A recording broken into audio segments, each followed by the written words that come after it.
Hi viewers, this is Ishwar. You are watching Ishwar's Economy.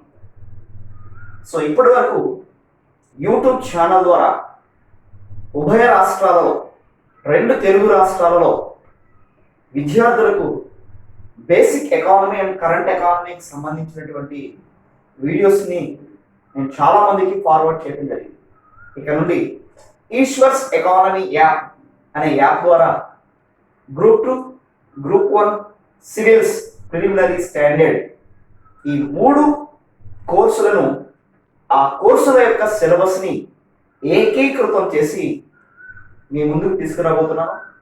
దీన్ని utilise చేసుకొని చక్కగా మీరు గ్రూప్ 2ని అచీవ్ చేస్తారని ఆశిస్తున్నాను. Thank you very much. ఇక ఈరోజు చాప్టర్ వైజ్ అనాలిసిస్లో భాగంగా గ్రూప్ 2 సిలబస్ ఏంటి, గ్రూప్ 1 సిలబస్ ఏంటి, సివిల్స్ సిలబస్ ఏంటి, దీనిలో భాగంగా గ్రూప్ 2లో మొట్టమొదటి చాప్టర్ని ఎలా అనాలిసిస్ చేయాలి, అసలు చాప్టర్లో ఉన్నటువంటి సిలబస్ ఏంటి, దానికి సంబంధించినటువంటి ప్రీవియస్ పేపర్స్ యొక్క కనెక్షన్ ఎలా ఉంది, 2008 నుంచి 2019 గత ప్రీవియస్ ప్రశ్నపత్రాల్లో ఎలాంటి ప్రశ్నలు ఇచ్చాడు, మొదటి చాప్టర్ సంబంధించి వెయిటేజ్ ఎలా ఉంది అనేది మనం ఈ వీడియో ద్వారా అధ్యయనం చేయబోతున్నాం. Let's welcome Eshwar's economy. Thank you. So the first chapter of group 2 APPSC భారత ఆర్థిక వ్యవస్థ ప్రస్తుత స్థితి, Indian economy the present status. Indian economy యొక్క ప్రస్తుత పరిస్థితిని అర్థం చేసుకోవడానికి ఏది ప్రాతిపదిక, what is the base to understand the present Indian economy? Socio economic survey. అనేక కోచింగ్ సెంటర్లో మొదటి చాప్టర్లో ఎకనామిక్ సర్వే గురించి చెప్పరు అని ఎన్నో సెంటర్స్ మనం అధ్యయనం చేస్తుంటాం ఇప్పటికే. బట్ ఫస్ట్ చాప్టర్ మీరు అధ్యయనం చేసుకోవాలంటే, అవగాహన చేసుకోవాలంటే, ప్రజెంట్ స్టేటస్ ఆఫ్ ఇండియన్ ఎకానమీని మీరు అర్థం చేసుకోవాలంటే సోషియో ఎకనామిక్ సర్వేని అధ్యయనం చేయవలసి ఉంటుంది. సరే, ఇక విషయానికి వస్తే ఇది చాప్టర్ మెయిన్ హెడింగ్. దీనిలో ఉన్నటువంటి సబ్ టాపిక్స్ ఏంటి? సో మొట్టమొదటిది భారతదేశ ప్రణాళికల యొక్క సామాజిక ఆర్థిక లక్ష్యాలు ఏమున్నాయి, socio economic goals of Indian plannings, socio economic objectives of the Indian 5-year plans. ఇది మొట్టమొదటి అంశం. సామాజిక ఆర్థిక లక్ష్యాలు, socio economic goals and achievements. వేటిని సాధించడం జరిగింది, ఏ విజయాలను సాధించాం, వాటిని కూడా ఈ మొదటి అంశం కింద మనం అధ్యయనం చేయాల్సి ఉంటుంది. ఈ అంశానికి వెళ్ళబోయే ముందు భారతదేశ ఆర్థిక వ్యవస్థకి సంబంధించిన మూలాలు మనం అధ్యయనం చేయాలి. అంటే ఏంటి ఇక్కడ?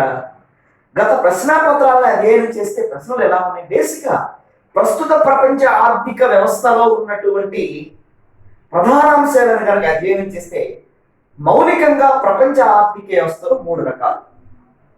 ఒకటి పెట్టుబడిదారీ ఆర్థిక వ్యవస్థ, క్యాపిటలిస్టిక్ ఎకానమీ. 2 సామ్యవాద ఆర్థిక వ్యవస్థ, సోషలిస్టిక్ ఎకానమీ. ఇక 3వది మిశ్రమ ఆర్థిక వ్యవస్థ, మిక్స్డ్ ఎకానమీ. ఈ 3 ఎకానమీస్ యొక్క మౌలిక లక్షణాల మీద గత ప్రశ్నాపత్రాల్లో ప్రశ్నలు ఉండటం మనం గమనించాలి. సరే, మనం పోటీ పరీక్షల కోసం వేసినటువంటి గ్రూప్ 2 తెలుగు అకాడమీ గ్రంథాన్ని కనుక పరిశీలిస్తే మొట్టమొదటి పేజీలో ప్రపంచంలో ఉన్నటువంటి ఆర్థిక వ్యవస్థలు 4 రకాలు అని ఇవ్వడం జరిగింది.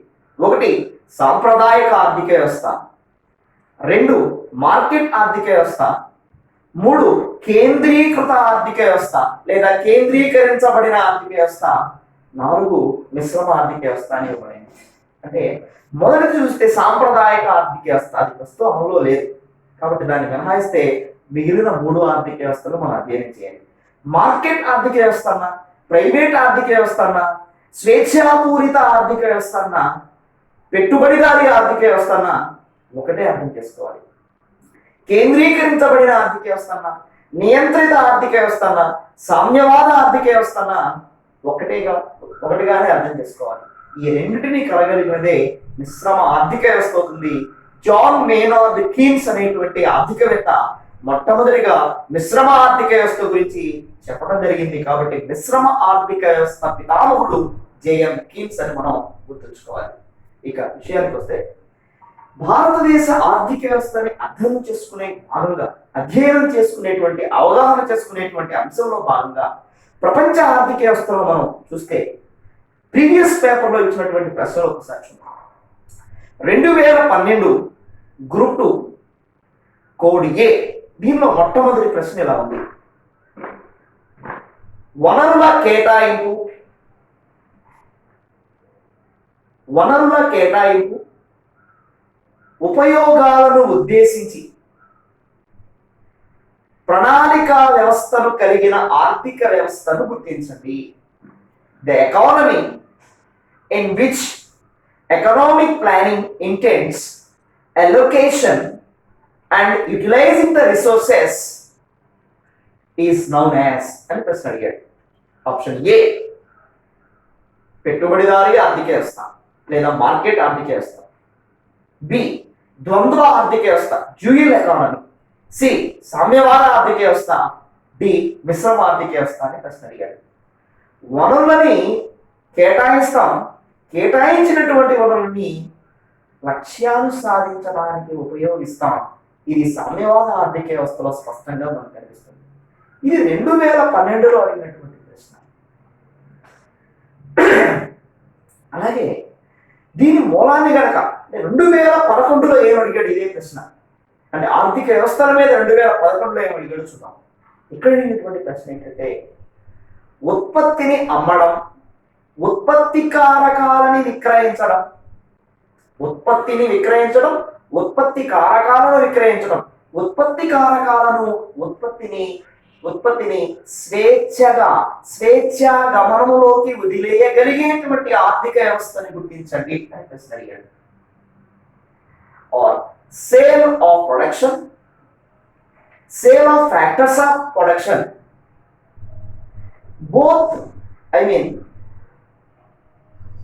Free movement of production and factors of production in which economy అనేది ప్రశ్న. ఉత్పత్తి కారకాలకు స్వేచ్ఛాగమనం ఉన్నటువంటి ఆర్థిక వ్యవస్థ పెట్టుబడిదారీ ఆర్థిక వ్యవస్థ అవుతుంది లేదా మార్కెట్ ఆర్థిక వ్యవస్థ అవుతుంది. కాబట్టి ఇది 2011 గ్రూప్ 2 కోడ్ సిలో క్వశ్చన్ నెంబర్ 34లో చాలా స్పష్టంగా 34 ప్రశ్నగా దీన్ని ఇవ్వడం జరిగింది. గుర్తించాలంటే కదా. ఇక 2011 గ్రూప్ 2లో క్వశ్చన్ నెంబర్ 31 కోడ్ సిలో అడిగినటువంటి ప్రశ్న మీకు గుర్తు చేస్తున్నాను. ఒక ప్రాంతము లేదా ఒక దేశాన్ని అభివృద్ధి చేయడానికి ఆ ప్రభుత్వానికి ప్రణాళికను అమలు చేయవలసిన బాధ్యత ఉంది. ఆ ప్రణాళికను అమలు చేయడానికి కావలసినది ఏమిటి అని ప్రశ్న అడిగాడు. అండ్ ప్లాన్డ్ ఎకానమీ, ప్రణాళికాబద్ధమైన ఆర్థిక వ్యవస్థను for the development of such region or the country, what kind of factors to contribute for the implementation of planning అనేది ప్రశ్న. సో దీనికి ఆప్షన్ ఏ లక్ష్యాల సమూహము, set of goals. Option B సాధన మార్గాల సమూహము, set of means. Option C నిర్ణీత కాల పరిమితి, specific time period. Option D all of the above. So ఈ ప్రశ్నకి ఆన్సర్ ఇవన్నీ ఆల్ ఆఫ్ ది అబౌవ్. అంటే ఒక ప్రాంతంలో కానీ ఒక దేశంలో కానీ ఆర్థికాభివృద్ధిని సాధించాలి అంటే ఖచ్చితంగా లక్ష్యాలు ఉండాలి, సాధన మార్గాలు ఉండాలి, నిర్ణీత కాల పరిమితి కూడా ఉండాలి. ఇక్కడ మనకి తారసపడినటువంటి ప్రశ్న. అలాగే 2008 అంటే ఈ ఏరియాకి సంబంధించినటువంటి ప్రశ్న. 2008 కోడ్ సి గ్రూప్ 2 ప్రశ్నాపత్రంలో క్వశ్చన్ నెంబర్ 53ని కనుక పరిశీలిస్తే ఆ ప్రశ్న ఎలా ఉందండి? భారతదేశ ఆర్థిక వ్యవస్థ వెనుకబడి ఉండడానికి గల ప్రధాన కారణాలను గుర్తించండి. Which one of the following is the important cause for the Indian economy as a underdeveloped economy. ఎలా ఇచ్చాడు ప్రశ్న? ఆప్షన్ ఏ అధిక జనసాంద్రత ఉండుట, హై డెన్సిటీ ఆఫ్ పాపులేషన్, అధిక జనసాంద్రత అని అడిగాడు. Option B lack of capital, shortage of capital. Option C తలసరి ఆదాయం తక్కువగా ఉండుట, పర్ క్యాపిటల్ ఇన్కమ్ తక్కువగా ఉండుట. ఆప్షన్ డి ఏది కాదు అని అడిగాడు. ఏంటి దీనికి ఆన్సర్? షార్టేజ్ ఆఫ్ క్యాపిటల్, మూలధన కొరత అధికముగా ఉండుట అనేది రైట్ ఆన్సర్ అవుతుంది. ఇదే ప్రశ్నని 2012 గ్రూప్ 2లో అడిగినటువంటి ప్రశ్న విధానంగా చూస్తే ఇదే ప్రశ్నని కొద్దిపాటి మార్పులతో అడిగాడు. క్వశ్చన్ నెంబర్ 30 2012 కోడ్ ఏని కనుక మనం పరిశీలిస్తే అది ఎలా ఉంది? భారతదేశ ఆర్థిక వ్యవస్థ స్వాతంత్రం పొందినటువంటి సమయంలో and the year of independence of India, స్వాతంత్ర్యం పొందిన సమయంలో మందగమనముతో కూడినటువంటి ఆర్థికాభివృద్ధిని నమోదు చేయడానికి గల ప్రధాన కారణము గుర్తించండి అని అడిగారు. And the year of independence of India, Indian economy recorded development. What is the main cause అని అడిగాడు. ఆప్షన్ ఏ దీర్ఘకాలం పాటు సాగిన బ్రిటిష్ వారి పాలన, long time British rule. Option B మూలధన కొరత, shortage of capital. Option C కుల వ్యవస్థ, caste system. Option D all of the above అని అడిగాడు. సో ఏంటి రైట్ ఆన్సర్? ప్రశ్న ఇదే. దానికి ఇవాల్యుయేషన్ చూస్తే గ్రూప్ 2 ప్రశ్న పత్రాలను పరిశీలించినప్పుడు విద్యార్థికి దీని పట్ల అవగాహన ఏర్పడుతుంది. సో దీనికి కూడా మూలధన కొరతే రైట్ ఆన్సర్ అవుతుంది. ఇలా చూసుకుంటూ పోతే అనేక అంశాలు 2008లో ఏముంది, 2011లో ఏముంది, 12లో ఏముంది, 17లో ఏముంది, 19లో ఏముంది, ఈ ఇవాల్యుయేషన్ అర్థం చేసుకోనంత కాలం ఖచ్చితంగా యాస్పిరెంట్ ఇబ్బంది పడుతూనే ఉంటాడు. ఏ భావజాలం వెనక ఏ అర్థము దాగి ఉందో తెలియనంత కాలం మోసపోతూనే ఉంటారంటాడు లెనిన్. కాబట్టి ఆ భావజాలాలు తెలియనంత కాలం, ఆ టెర్మినాలజీ తెలియనంత కాలం గ్రూప్ 2 ప్రశ్నాపత్రం మిమ్మల్ని మోసం చేస్తూనే ఉంటుంది, గమనించగలం. సో ఈ విషయానికి వద్దాం. సో మొట్టమొదటి sub topic socio economic goals and achievements of Indian 5-year plans, సామాజిక ఆర్థిక లక్ష్యాలు. సో భారతదేశ ఆర్థిక వ్యవస్థ, ప్రణాళికాబద్ధమైన ఆర్థిక వ్యవస్థ ఏ లక్ష్యాల కోసం పనిచేస్తుంది? 2 ఆర్థిక లక్ష్యాలు, 2 సామాజిక లక్ష్యాలు, మొత్తంగా 4 అతి ప్రధానమైన లక్ష్యాలతో పనిచేస్తుంది అంటాడు BS Minhas planning and poor అనేటువంటి గ్రంథంలో. ఏంటాడు? ఒకటి ఆర్థికాభివృద్ధిని సాధించుట, to achieve the economic development. ఆర్థిక లక్ష్యాలు 2 చెప్తున్నారు అనమాట. రెండోది సంపూర్ణ ఉద్యోగితను సాధించుట, to achieve the complete employment. ఇవి 2 ఆర్థిక లక్ష్యాలు. ఇక మిగిలినటువంటి 2 సామాజిక లక్ష్యాల కింద బిఎస్ మినహాస్ చెప్తున్నాడు. ఏంటి ఆ సామాజిక లక్ష్యాలు? ఒకటి ఆదాయ అసమానతలను తగ్గించుట, to reduce the income inequalities. ఇక చివరిది సామ్యవాద తరహా వ్యవస్థను ప్రతిస్థాపన చేయుట, to reestablish the socialistic pattern of society. So ఇవి లక్ష్యాలు. ప్రతి ప్రణాళికకి సామాజిక లక్ష్యాలు ఉన్నాయి, ఆర్థిక లక్ష్యాలు ఉన్నాయి.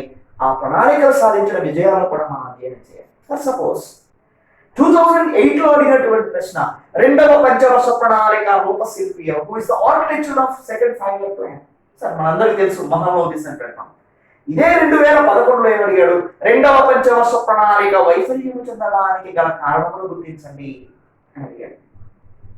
సో దానికి ఇవాల్యుయేషన్ మనం అర్థం చేసుకోవాలి. అందుకని ప్రీవియస్ పేపర్స్ ని అనుసంధానం చేస్తూ నేను మీకు బోధించడం జరుగుతుంది ఈ యాప్ ద్వారా, గమనించండి. ఇక రెండో అంశం 1991 నూతన ఆర్థిక సంస్కరణలు, న్యూ ఎకనామిక్ రిఫార్మ్స్ 1991.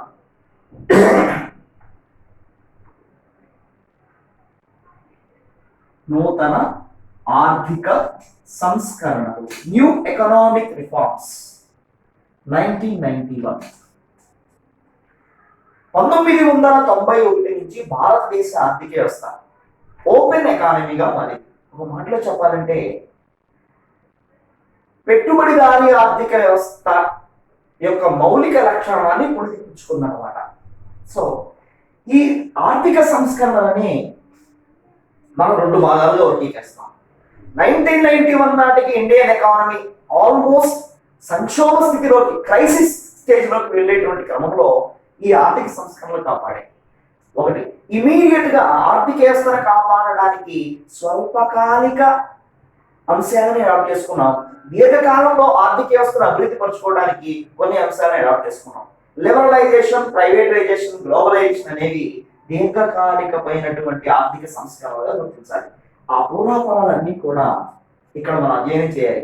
ఈ నేపథ్యంలో వచ్చినటువంటి మైనర్ రెవల్యూషన్ గా పిలువబడే నూతన పారిశ్రామిక విధాన తీర్మానాన్ని కూడా దీనిలో అంతర్భాగంగా నేర్చుకోగలిగితే చాలా ప్రశ్నలు ప్రీవియస్ ప్రశ్న పత్రాలు మనకు కనిపిస్తున్నాయి. ఖచ్చితంగా వాటికి మనం ఆన్సర్ చేయగలుగుతాం. కాబట్టి అభ్యర్థులారా గుర్తుంచుకోండి, రెండవ ప్రధాన అంశం నూతన ఆర్థిక సంస్కరణ. మూడోది ఆర్థిక వ్యవస్థను నియంత్రించుట, regulating the Indian economy, regulating the economy. So ఆర్థిక వ్యవస్థ నియంత్రణ, ఇది మూడవ సబ్ టాపిక్. ఆర్థిక వ్యవస్థ నియంత్రణ, ఆర్థిక వ్యవస్థ నియంత్రణ. ఆర్థిక వ్యవస్థని నియంత్రించేటువంటి అంశాలు ఏమై ఉంటాయి? What kind of factors to contribute the controlling of economy are to regulate the economy. So ఆర్థిక వ్యవస్థను నియంత్రించడానికి ఉన్నటువంటి చట్టాలన్నీ కూడా ఇక్కడ అధ్యయనం చేయాలి. వాస్తవానికి ఆర్థిక వ్యవస్థను నియంత్రించడం అంటే శాసనబద్ధంగా నియంత్రించడమే. ఫర్ సపోజ్ ఎఫ్ఆర్బిఎం చట్టము, ఫర్ సపోజ్ రెరా చట్టము, రియల్ ఎస్టేట్ రెగ్యులేటింగ్ యాక్ట్, అలాగే ఎఫ్ఆర్బిఎం 2003 చట్టము. ఇవేంటి ఇవన్నీ? అలాగే కార్మిక చట్టాలు ఏమేమి ఉన్నాయి? ఆర్థిక వ్యవస్థని రెగ్యులేట్ చేసేటువంటి అంశాలన్నీ ఇక్కడ అధ్యయనం చేయాలి. మనం దురదృష్టం చేస్తూ ఏ సిలబస్, ఏ పుస్తకాలు, ఏ ప్రైవేట్ పబ్లికేషన్స్ లోనూ దీన్ని సరిగా అర్థం చేసుకోలేదని నాకు అనిపిస్తుంటుంది. ఇక్కడ చాలా చట్టాలను మనం అధ్యయనం చేయవలసి ఉంటుంది అన్నమాట. రీసెంట్ గా ఎసెన్షియల్ కమోడిటీస్ యాక్ట్ కూడా మనం ఇక్కడ అధ్యయనం చేయాలి. శాసనబద్ధంగా ఆర్థిక వ్యవస్థను నియంత్రించేటువంటి అంశాలన్నీ ఇక్కడ మనం గుర్తుంచుకోవాలి. అలాగే గవర్నమెంట్ తీసుకున్న పాలసీస్ అన్ని కూడా ఆర్థిక వ్యవస్థను నియంత్రించేవే, అది కూడా ఇక్కడ మనం అర్థం చేసుకోవాలి. అయితే సెకండ్ చాప్టర్ లో పూర్తిగా మనం అక్కడ లోతుగా అధ్యయనం చేద్దాం. ఇక 4, ఆర్థిక వ్యవస్థను నియంత్రించడానికి శాసన పద్ధతి ఏదైతే ఉందో ఆ ఆర్థిక వ్యవస్థను నియంత్రించేందుకు కొన్ని సంస్థలు కూడా ఉన్నాయి. So what kind of institutions to cooperate to control or regulate the Indian economy అనేది ఇక్కడ మనం అర్థం చేసుకుంటాం. సో ఆర్థిక వ్యవస్థని నియంత్రిస్తున్నటువంటి సంస్థలు ఏవైతే ఉన్నాయో ఆ సంస్థలన్నింటినీ ఇక్కడ మనం అధ్యయనం చేయాలి. What kind of institutional arrangements are there to control or to regulate the Indian economy అనేది ఇక్కడ మనం చూస్తాం. అంటే ఏమున్నాయి? There are so many organizations, there are so many institutions to regulate the Indian economy. For suppose Reserve Bank of India, for suppose TROI, for suppose there are so many organizations are there. అలాగే insurance regulatory development authority, అలాగే అనేక పారిశ్రామిక సంస్థలు, వాటి నాబార్డ్ లాంటి సంస్థలు, వాటి యొక్క సంస్థాగతమైనటువంటి ఏర్పాట్ల ద్వారా ఆర్థిక వ్యవస్థను ఎలా క్రమబద్ధీకరిస్తున్నాం? How can we regulate the Indian economy by the institutional cooperation అనేది ఇక్కడ అధ్యయనం చేస్తాం. ఇక దీనిలో 5వ అంశంగా గుర్తుపెట్టుకోవాల్సిందే నీతి ఆయోగ్. 12 పంచవర్ష ప్రణాళిక తర్వాత 13వ ప్రణాళికను మనం ఏం చేసుకోలేదు.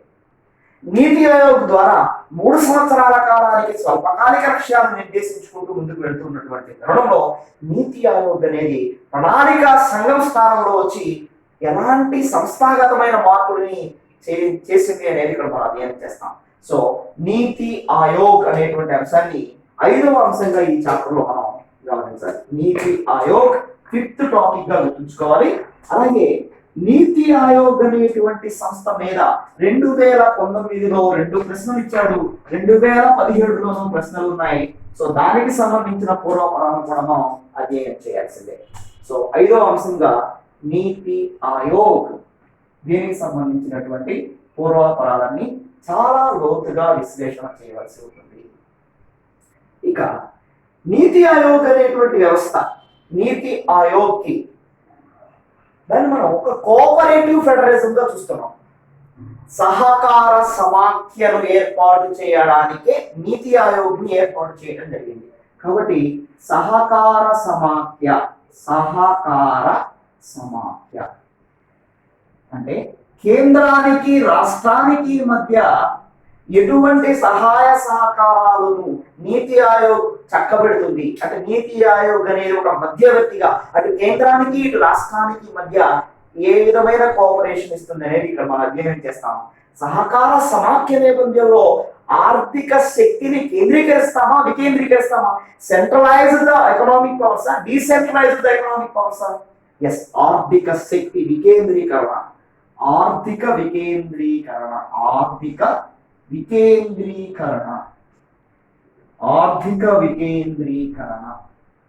ఎస్, ఇది 7వ అంశంగా మనం అధ్యయనం చేయాల్సి ఉంటుంది. ఈ రెండింటినీ కలిపి కూడా మనం అధ్యయనం చేయొచ్చు. ఇక చివరిగా ఈ చాప్టర్ లో చేయవలసింది ఏంటంటే inclusive growth, lack of inclusive growth and sustainable development. అంటే సమ్మిళిత వృద్ధి మరియు సుస్థిరాభివృద్ధి లోపిస్తున్నది. ఎందుకు లోపిస్తున్నది? What are the causes to dissolve the or to reduce the inclusive growth and sustainable development అనేది ఇక్కడ మనం చూస్తాం. కాబట్టి lack of సమ్మిళిత వృద్ధి మరియు సుస్థిరాభివృద్ధి లోపించడానికి గల కారణాలు ఏంటి, సమస్యలు ఏంటి, ప్రాబ్లమ్స్ ఆర్ ఛాలెంజెస్ ఇక్కడ అధ్యయనం చేయాలి. అండ్ కాన్సిక్వెన్సెస్ ఏంటి, పర్యవసానాలు ఏమున్నాయి,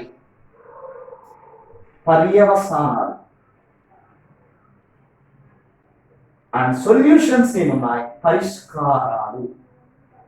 ఇవన్నీ కూడా మొదటి చాప్టర్ మొత్తంగా ఒక 8 సబ్ టాపిక్స్ గా మనం అధ్యయనం చేస్తే ఎన్ని ప్రశ్నలు వస్తున్నాయి అనేది ఇప్పుడు మనం చూద్దాం. సో మొట్టమొదటి socio economic objectives, socio economic goals and achievements మీద కాన్సన్ట్రేట్ చేస్తాం. 1991 న్యూ ఎకనామిక్ రిఫార్మ్స్ మీద కాన్సన్ట్రేట్ చేస్తాం. అలాగే ఆర్థిక వ్యవస్థ నియంత్రణ మీద కాన్సన్ట్రేట్ చేస్తాం. అలాగే ఆర్థిక వ్యవస్థను నియంత్రిస్తున్నటువంటి సంస్థలు ఏమున్నాయి దాని మీద దృష్టి కేంద్రీకరిస్తాం.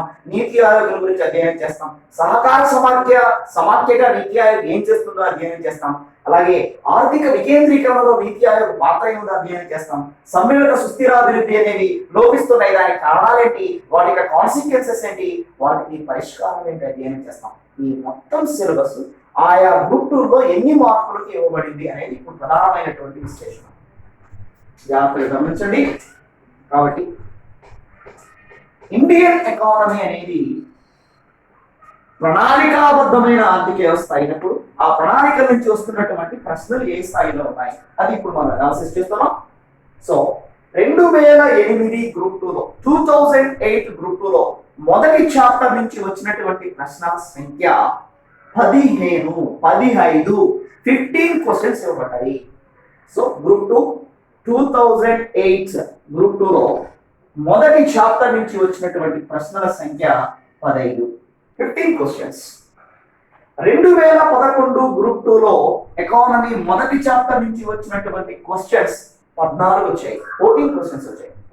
2012 గ్రూప్ 2 ఎకానమీలో వచ్చినటువంటి ప్రశ్నల సంఖ్య 10 మాత్రమే. 2017లో వచ్చినటువంటి ప్రశ్నల సంఖ్య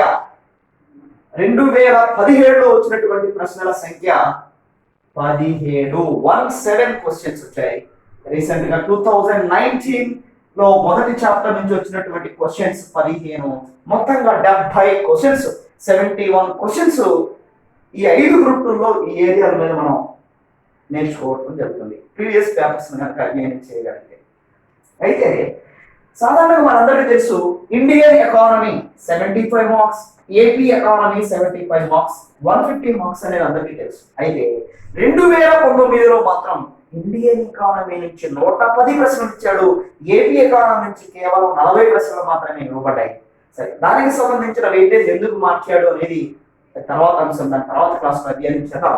సో ఇండియన్ ఎకానమీ సగటున 75 ప్రశ్నలు ఉంటే సగటున 10 నుంచి 15 ప్రశ్నలు ఈ మొదటి చాప్టర్ ద్వారా మనం గ్రాస్ప్ చేయొచ్చు. చాలా ఈజీ చాప్టర్. కేవలం గుర్తు పెట్టుకోవడం ఆధారంగా అనాలిసిస్ చేయాల్సిన అవసరం లేదు. ప్రాక్టీస్ చేయడం ఆధారంగా మనం ఈ చాప్టర్ నుంచి స్కోర్ చేయడానికి ఆస్కారం ఉంటుంది. కాబట్టి ఈశ్వర్ ఎకానమీ యాప్ మీ అందరికీ స్వాగతం చెప్తున్నాను. సో చక్కగా ప్రతిరోజు వీడియో, ఆ వీడియో తాలూకు PDF నోట్స్, దాని తాలూకు ఈవినింగ్ సెషన్ ఒక 20 అప్లికేటెడ్ క్వశ్చన్స్ తో మీకు ఎగ్జామ్ కూడా కండక్ట్ చేయడం జరుగుతుంది ఈ యాప్ ద్వారా. కాబట్టి మీకు ఎకానమీకి సంబంధించి గ్రూప్ 2లో ఏమున్నది, గ్రూప్ 1లో ఏమున్నది, సివిల్స్ లో ఏమున్నది అని ముందు సిలబస్ 4-5 రోజుల పాటు చాప్టర్ వైజ్ గా సిలబస్ అనాలిసిస్ చేసుకొని మనం ప్రధానంగా ఇక మెయిన్ క్లాసెస్ లోకి ఎంటర్ అవుదాం. Thank you very much.